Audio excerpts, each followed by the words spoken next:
What makes that perfect? Does that have some she's effect on just it? perfect. Okay. Well, this is a car talk show.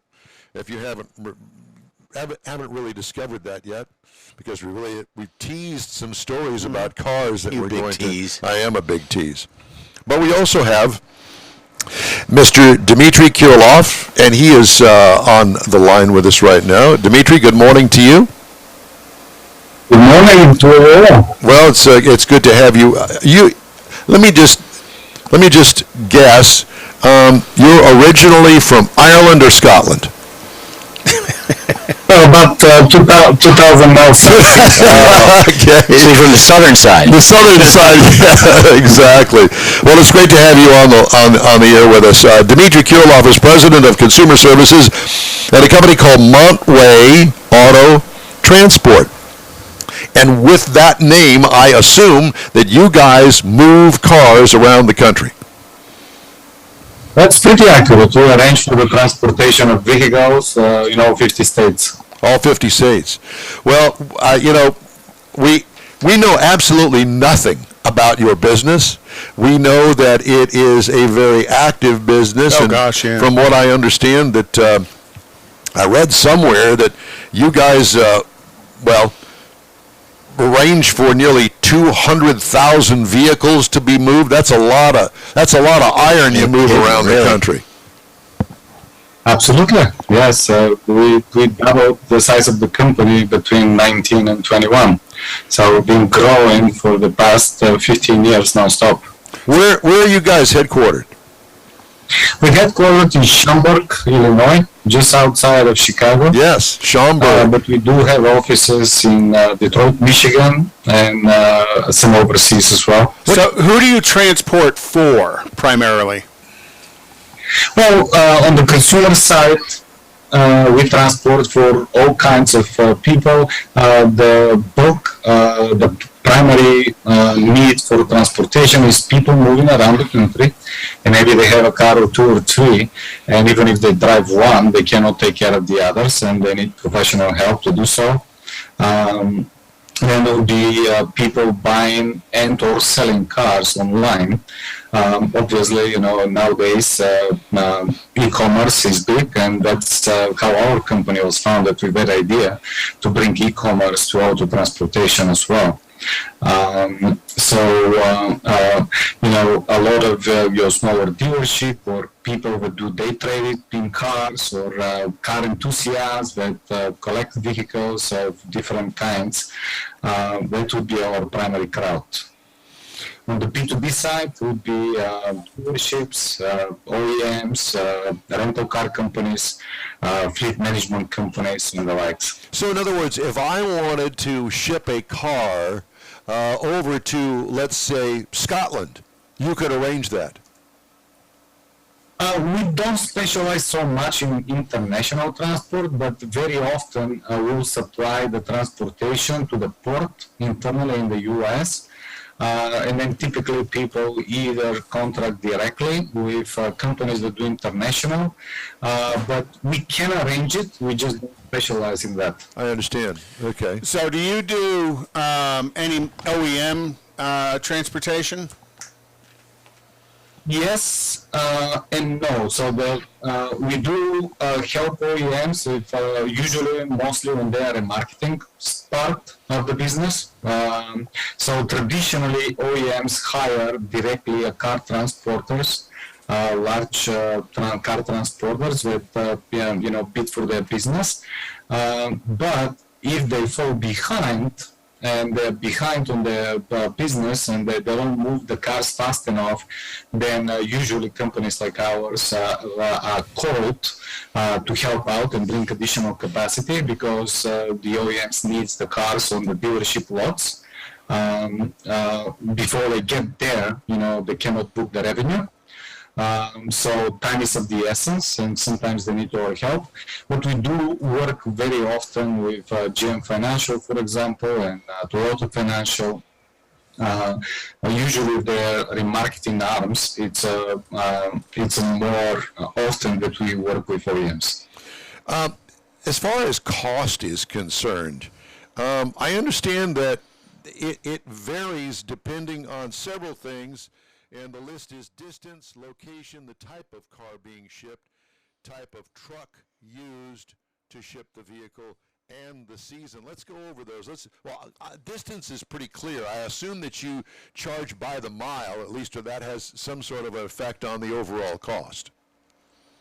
Right, so we have actually the pretty sophisticated machine learning algorithm that estimates the cost at different routes and different times of the year, which is actually very important for people to have trust in the system, that they will be given an accurate estimate no matter what time of the year they like to move, and no matter what type of car and to what location.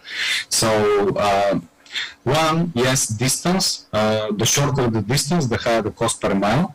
The longer the distance, the lower the cost per mile, because once you load the truck, it's easier to drive it. And if you do a lot of stops, of course, you're getting behind on schedule, and you need to get paid more for more frequent stops. Then type of trailer is very important, because if you own a one-of-a-kind vehicle, or I've seen vehicles where the paint job costs as much as Honda Civic. So obviously you don't want to drive this car. You don't want it exposed to the elements. So you prefer an enclosed transport where the vehicle is placed inside the truck and is not exposed to weather, road debris, and the lights, which makes for much safer transport, and you can preserve your highly priced vehicle regardless if it's a high-end car or it's just a classic. And does the fee also vary based on the priority or the timetable? Because I've shipped a number of cars to California and up to Dallas, and each time, if I was willing to wait for space on a truck that was headed my way, they would give me a discount, as opposed to I need it here Tuesday. Sort of like overnight delivery. Look at it in car transport, unless you really work on the B2B side, in most cases like OEMs or rental car companies that have vast number of vehicles to ship, and you can put it on a full truck, right, and have one pickup and possibly one drop-off of the full truck, then it's it's all partial loads, right? So in your specific case, right, it always works, but there has to be a truck nearby, and that's why the general time frames are always estimated. Mm-hmm. Now we do offer expedited shipment, right, where we can pick up the vehicle on a specific date or within a couple of days for your convenience. But there's an extra. For example, you're moving across the country, right, and you want to keep your car until the last minute, but then you don't have anybody else to entrust it to release it to the shipper, to the truck. Then you may opt out for a guaranteed pickup within a day or two. It will cost you extra, but pretty much like the post office, regardless of rain, sleet, or snow, the vehicle will be picked up within those.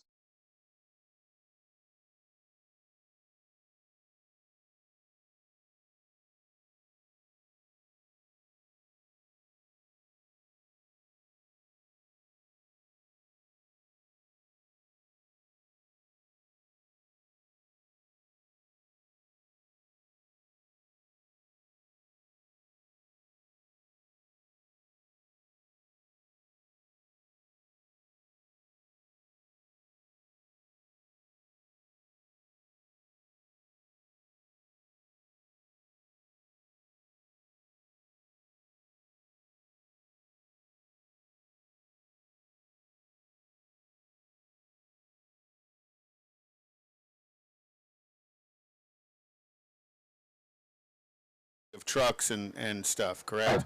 We're what you call a third-party logistics Expediter. provider or a broker.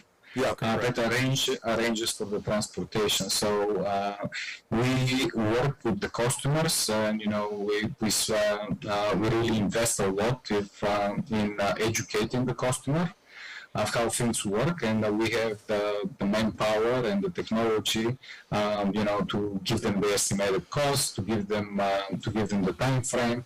We have the people on the phone, which would be almost impossible for a trucking company to do, because they need their trucks moving, so they need all these cars to be ready to go. They cannot sit and wait for the customer to get their car ready. So they depend on third-party companies like us to gather all these different vehicles and offer it to them at the time that they need them. How does the insurance work on something like that? Let's just say that I've got a brand new $100,000 car that I've got a few miles on. I just took delivery on it a little while ago, and I just got transferred in my job, and I'm going to be moving to Wyoming. And from Houston, Texas, we're talking maybe about 1,500 miles. And a $100,000 car, how does insurance work? Does that use my insurance, or do you guarantee that it's going to get there without scratches and dings on it? So there's no such guarantee, right? We all really work hard to make this happen. We have a fully staffed compliance department and also a fully staffed claims department. So the compliance department makes sure that the carriers that we hire have are licensed and insured, including the cargo insurance, which surprisingly enough, it is not actually required by law for them to have. So they're required to have a liability insurance, however, not a cargo insurance, which makes it a little bit of a nightmare for us to make sure that the insurance that we have on file is valid and it's paid for, and it's so our customers are protected. In case anything happens, right, as I mentioned, we do have our claims department that works with the customer and with the carrier to make sure that the claim is processed, and if there's transport damage, the customer is made whole. So do you kind of score your carriers that, here are my high performers with very low damage complaints, and here are the guys who have a lot of damage complaints and I'm not going to use them anymore? Do you guys kind of monitor that internally?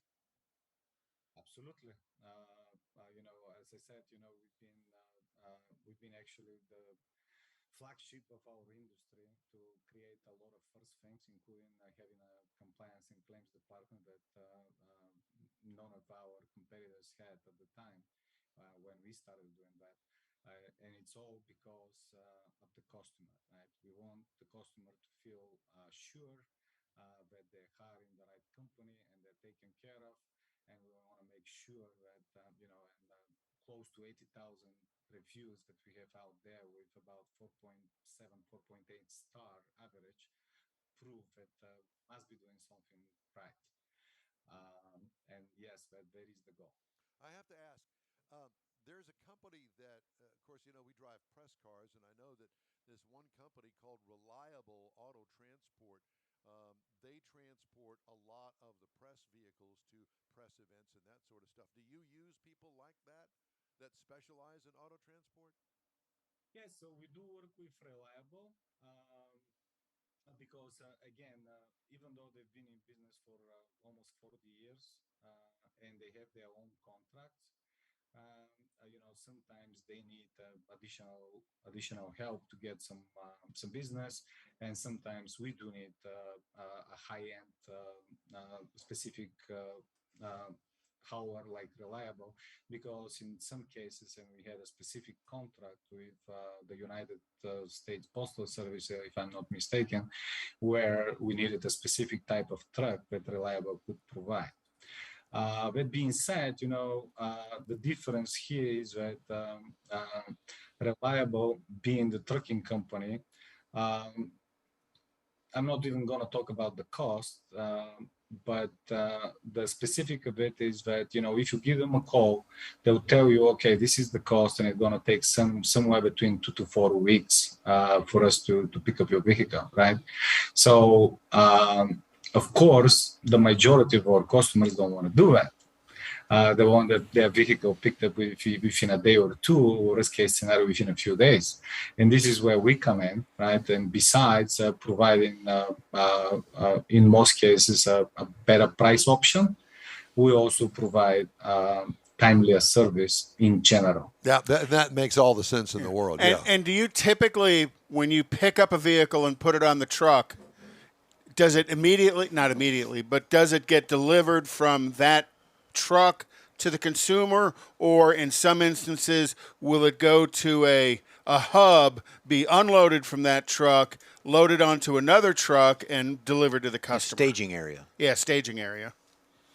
So staging is not, it actually becomes really expensive. That's why but we are logistics provider, right? We're a logistics company, and sometimes we have to make those solutions, right?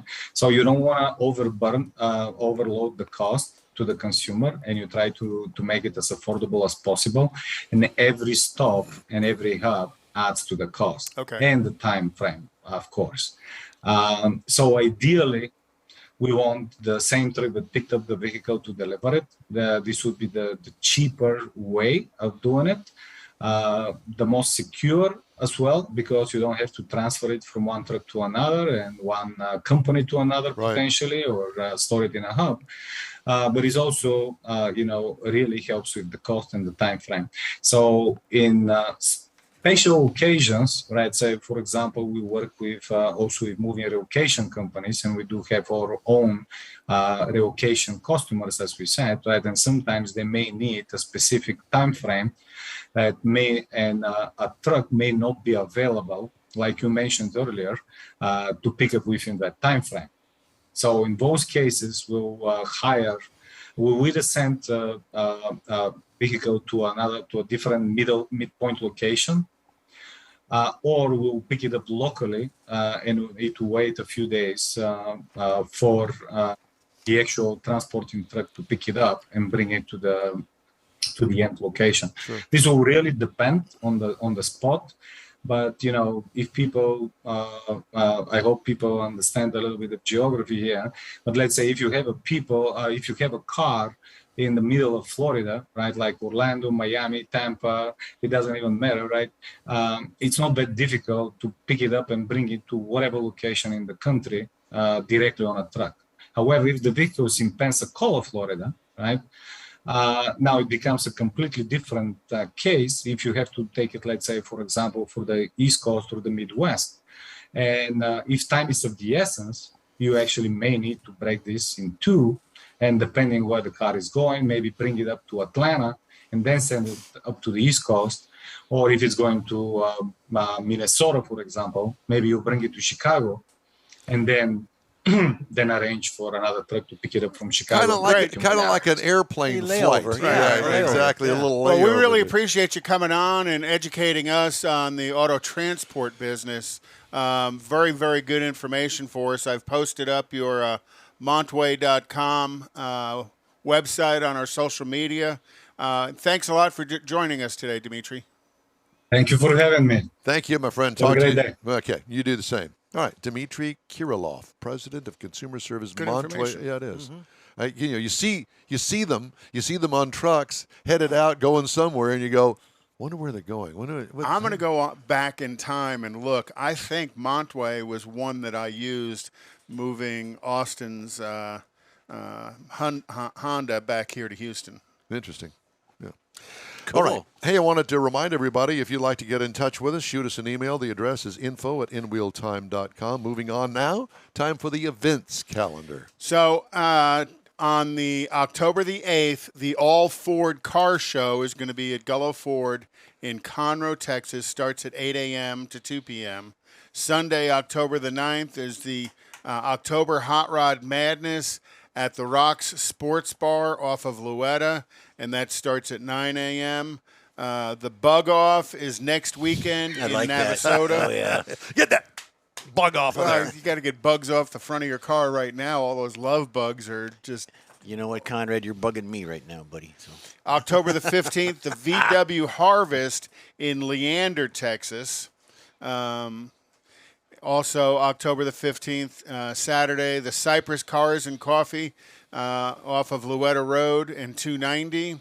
October the 16th, the annual Corvette Car Show at Town Green Park in the Woodlands. Are you going? Tom Green Park? Town Green.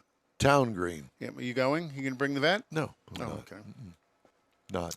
October the 16th is the Mustang Club of Houston Fall Open Car Show, and that's at Planet Ford. It's kind of cool to see how the Mustang Clubs get so much support from the Ford dealers. And then on October the 22nd... Because of the dough that they spend at the yeah. Ford dealers. Yeah, no That's kidding. why. Do the Ray ASCO 3rd Annual Car Show benefiting Camp Hope, and that's at ASCO Equipment at 980 North Sam Houston Parkway. Next Sunday is Coffee and Chrome. Yep, that's right. At the Avalon Diner. Avalon Diner. thank you. Not only a good car event, dang good food. Yeah, exactly. Breakfast If is you're into food. particularly good. Okay, time now for this hour's car review. Mr. Mars has been driving the Kia EV6. All right. Car not too long ago, so it was sitting out in the driveway, and so I had a little bit of a head Preview? start on you. A preview. A preview, yeah, because we got to look at it out there, so I had a little bit of head start trying to. Did you figure ask out what for it, or everything they was. just send it to you anyway? Well, it was fun to drive. You completely ignored the question. Yes, I did. Thank All you very right. much. Yeah. So it's the 2022 EV6. It has a GT line rear-wheel drive. Now, this is an all-electric vehicle, and it was rather interesting that, of course, when you come down my way, the closest really charger for a vehicle like this is 25 miles away. So it got When he there says come down my way, he's talking about deep southeast Texas, Neaterville. Do you know where Neaterville is? about 100 miles east of Houston. In the Golden Triangle. That's right. That's right. That's right. So it got there, had 92% left in the battery, so I thought that was really good. So this is an all-new vehicle for 2022. It comes in 4 trim levels, which light, wind, GT line, and first edition. I don't know what they're going to do whenever it comes out next year, if first edition is still going to be the first edition, or it's going to be the second first edition, or if it'll be a new second edition. So anyway, we had the GT line all-wheel drive. Now, this is a small Had to write that crossover. down. Oh my God. You know, leave it to Mars to confuse the issue. So it's a small crossover / hatchback. So it's a compact vehicle, and I kind of liken it more to the hatchback side of anything else.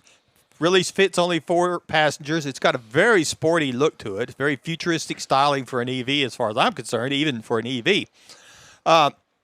It was a steel matte gray. It's kind of like a matte color. It is a matte paint. No, it and is, yeah. It gives it a really nice look with the black trim and the chrome Sporty. that's on it. I really like the door handles. So did my wife. Whenever you walk up to it, the door handles kind of pop out. They're just a lever, and it looks kind of weird, but it's really cool that they do that. Got power folding side mirrors. Got a smart power lift tailgate. It's got a wide sunroof. The sunroof is really wide across the top of it, which we didn't How open it wide much is it? in the 105-degree Really wide. heat. Did Becky stand up in the sunroof? No, she did not. And waved She wouldn't to- get in it. She's afraid she'd get burnt, like you do ants with a magnifying glass. So it's got LED lighting on the outside of it all the way around. We had the 19-inch alloy wheels that were with a black finish. So with that matte gray, it really, really looks good. It has a tow package. I never did figure out exactly what it'll tow, but it says it has a tow package on Big it. toe or little toe? It didn't say. That's what I was saying. I was looking. I couldn't figure it out. So you get to the inside of it. Again, it's very modern looking, very functional, kind of futuristic. It has vegan leather seating material. Wait a minute. Vegan. Vegan leather. I had to seats. ask the same thing. What does vegan leather mean? Means it's not a dead cow. That's what I was told. So By an Italian, apparently. I guess. the front seats are heated, ball. ventilated. The rear seats are actually heated as well. It's got dual panoramic 12.3-inch displays, so the whole dash lights up with all kinds of information on it. It's got a 360-degree parking camera on it that come in really, really handy Isn't on that every thing. cow a vegan? And they eat grass. So up under the hood, I found a lot of interesting things up under there. What's It's a under there? 160-watt kilowatt motor, which is equal to 225 horsepower, LS. 258 pound-feet of torque. So this thing will get up and scooter poot real quick.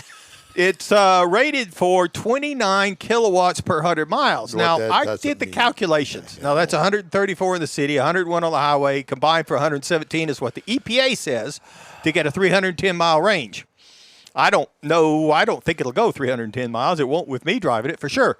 So I got 3.1 miles per kilometer hour or kilometer hour. So I'm a little bit lower than what the EPA says it should be at 3.44 off across the 112 miles that I drove it. But nobody understands that crap except The Buzz person writing Smith. it, Buzz. Yeah, he probably does. But that's the information that I could dig up on the EPA and the ratings on it. So from a driving experience, it's really not so much SUV as it is. To me, it's got a little bit more of a track feel. It's not a track car, but it just got a little more sporty feel to it that goes along with the way it looks.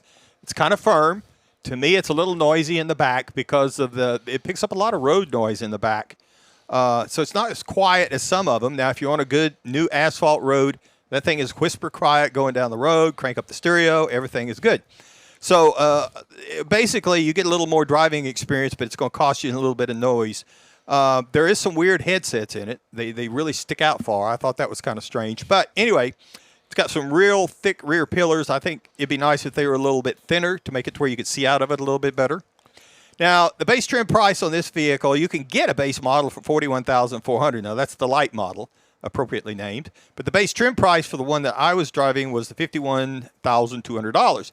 As tested, it's $53,405. Tesla Model 3 is going to start out at $46,900. Volvo Polestar, $45,900. The VW ID4 at $42,500. And the Hyundai Ioniq 5 is going to start out at 41. So it's all priced right in there together. The mileage range that they're rated at is all around there and together. But I really had a lot of people, particularly young ladies, come up and ask me about the car. They weren't looking at you, I can tell Right you that. up until I told them it had a 250-mile range, and they said, I can't go to Houston in it, so that's out. Hey, the In Wheel Time Car Talk Show is available 24/7 through the iHeart Radio app. Just look for In Wheel Time Car Talk. We also stream on Facebook, YouTube, and InWheelTime.com. Podcasts at your fingertips from your favorite podcast source. In Wheel Time Car Talk Show continues right after this quick break. Starting to work on your Christmas calendar? Be sure to add the next Tailpipes and Tacos Cruise-In Saturday, December 17th. You'll want to attend Tailpipes and Tacos Christmas Edition at the Loopy Tortilla in Katy, 8 to 11 a.m.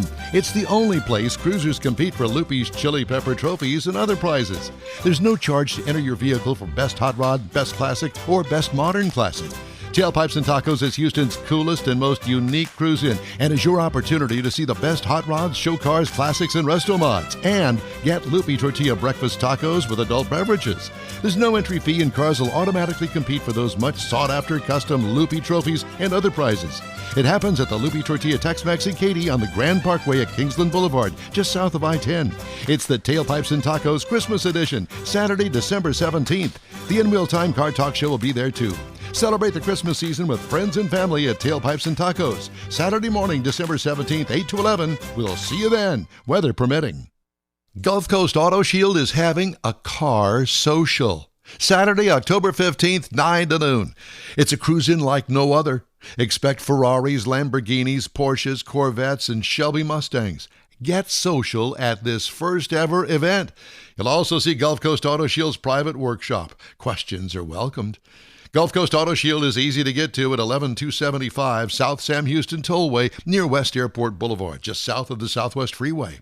Car Social takes place Saturday, October 15th, 9 to noon. Tell your friends, bring your car, and enjoy this rare opportunity to see Houston's finest rides. You'll also learn about nano-ceramic coatings, ExoShield for your windshield, and Expel window tint, among others. The In Wheel Time Car Talk Show will be there too.